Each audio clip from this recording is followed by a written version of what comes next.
Come on up, Eric. We're going to have a sort of like a flash fireside. I'm calling it a flash fireside. All right. That's what we're going to do.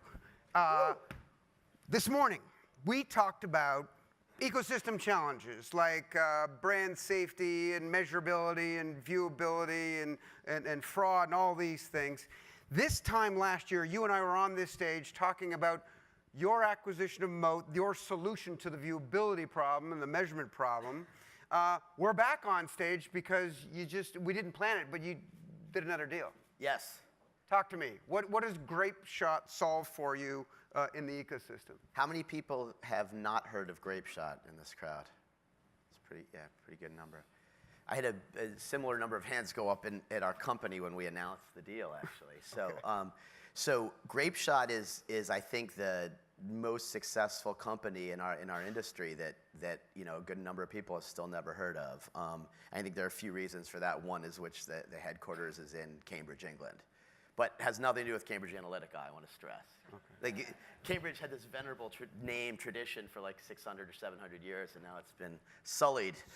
But what GrapeShot focuses on is kind of two related things that are really all around the context that ads appear in, which is an area that was super interesting to us. And the way to think about the two primary applications, which are kind of opposite sides of the same coin, is what are contexts that you want to be in and what are contexts that you don't want to be in.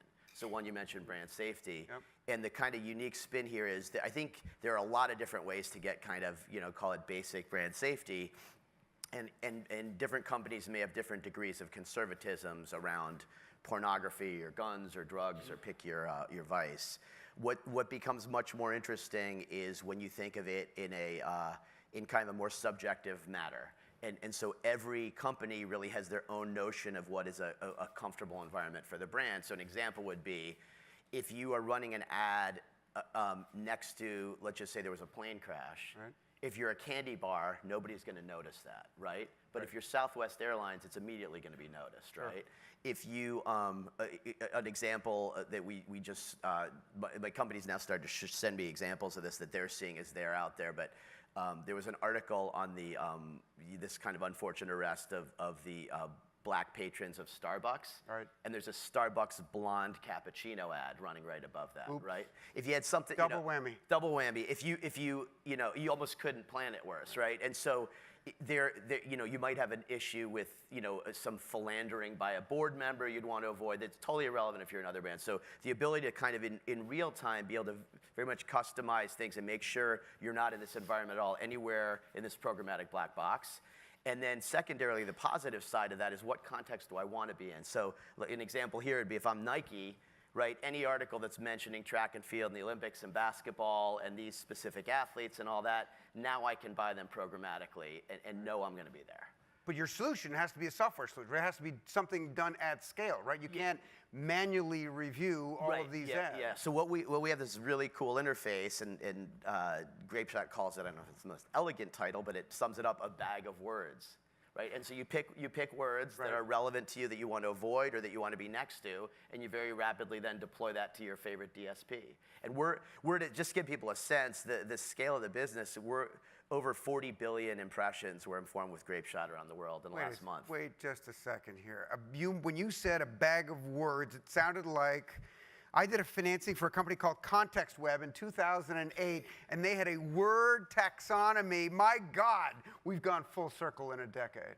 Possibly. Right back to context again. Yeah. Well, I was never one that said. They got swamped by audience, by the way. Yeah. Audience killed them. Yeah. Well, now that we killed all the context guys, we're going to win that game too. Okay. No, I think that I've never been a naysayer about context. I've always thought, like, why would you argue about do you want the right person or the right place, or the right environment? Obviously, everything matters, right? All these things matter. And what's interesting is it's not knowable up front which one matters more or to what degree, but the nice thing now is you can kind of iterate and test your way into it. So that works on websites. What about the big social platform? What about the Facebooks of the world?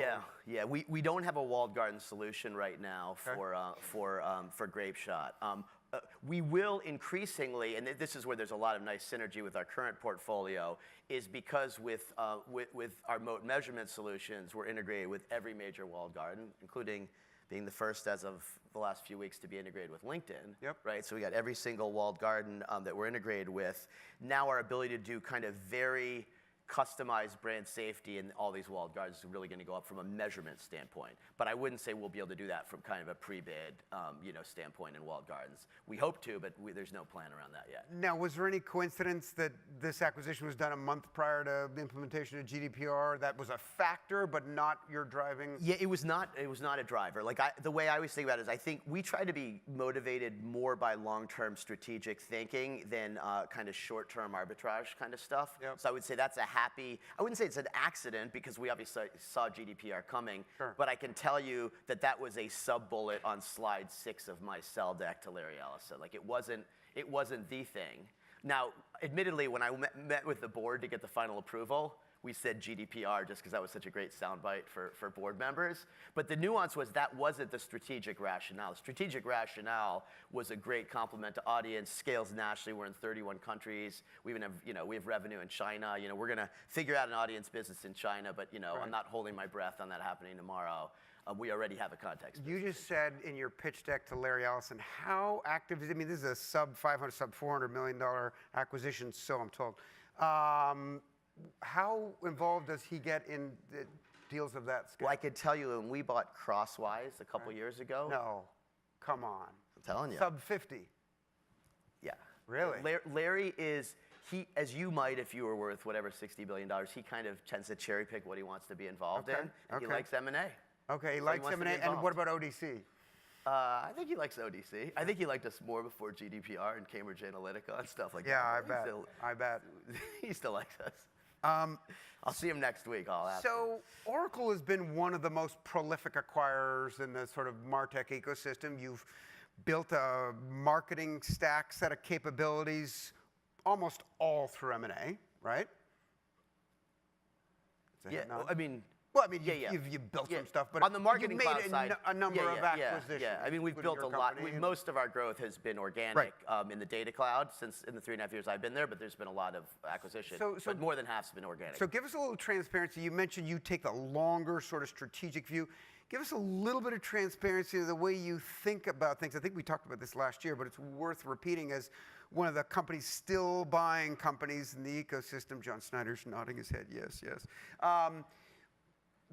How do you go about the process of figuring out prioritization of products, how they fit with your existing stack, and then targeting solutions in the ecosystem, and then making it happen? Yeah, well, I'd say we tend to be thesis-driven. So we on the scale of opportunistic to kind of thesis-driven, we're highly towards the thesis-driven scale. Right. So an example with, with Moat and viewability is we looked at that space for 3 to 4 years to figure out, do we think this is an enduring problem? And once Moat kind of expanded it, so people were thinking more about attention and like this is an enduring problem, getting consumers' attention. Is it an important problem? Is it a problem that needs to be solved by somebody in addition to just the two big guys solving it themselves, right? So is there value in that? Sure. Can we actually add value to the two big guys and not just play in the other, third or 20% or 2% or whatever the ecosystem? Is it something that's going to scale internationally? Those are all the kinds of things that we think about. Anything as it relates to competition, what Adobe's doing? What Nothing. Salesforce? No, I mean, nothing? Adobe and Salesforce aren't important competitors for me in the data cloud. They are for the marketing cloud, but they're not. We have obviously overlap with DMP, but DMP is a very small part of our business. It's an important part, and we're completely integrated with Adobe and Crux. So our play is we've never, and this dates back to data logic and reception. We've never defined ourselves competitively. We're just not interested. I'm not even interested in people having the mindset of defining themselves competitively. Right. Like we're the wrong So place. it's the We're not a Jeff kind Bezos of good. We're not a good versus evil kind of place. Right. We're just kind of like we're good, and everybody else has a different perspective. And if there's value to create, we'll create it with everybody. So we don't give a shit if somebody else buys a video DSP or we're going to buy. No, we're not going to buy a video DSP. Got it. So your best advice to CEO of a growth company that may or may not sort of find themselves as an interesting capability in your ecosystem, how do they sort of? I think they filter themselves through you. There we go. Okay. That was the answer, ladies and gentlemen. That was not set up. Eric, Roza, thank you very much. Thank you. I always end on a high note.